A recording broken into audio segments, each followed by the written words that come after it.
Polis tem maswowo awo din kaya ng na San Nicolas. E acaba para algum dia, várias imagens como se chega nas mesas de redação,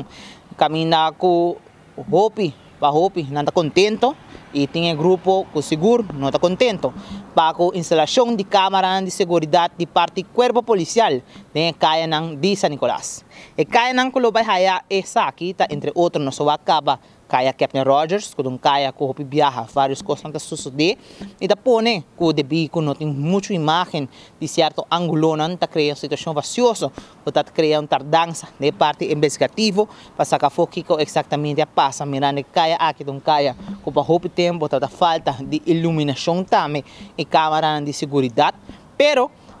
entre outros, também, nós aqui arriba, Lago Verde, tá caminho está na momento aqui trazendo informação para também a instalar várias câmaras na diferentes esquinas e também tem área de caia de Rembrandt Street. Pois se você pensa para mim San Nicolas para essa vaina brinca tira hinca gente of horta de gente no auto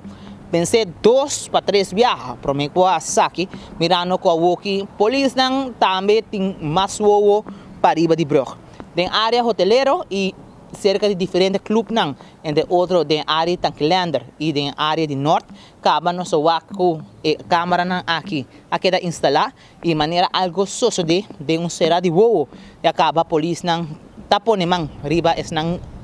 responsável mirando com a câmara aqui de hora na drive back e tá resolver Kiko exatamente a suceder. Pois essa aqui é a situação, essa aqui é a informação de última hora, seguro uma notícia positiva para o bairro de San Nicolas, seguro uma notícia positiva para dona de bar aqui na San Nicolas que também assim está reunir com nós compreender com diferentes mandatários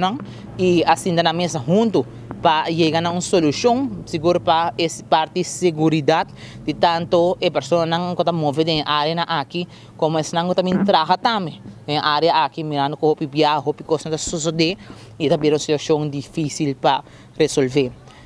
A minha Joshua Bryson para 24horas.com não lembra que nós está aí para mim de notícia.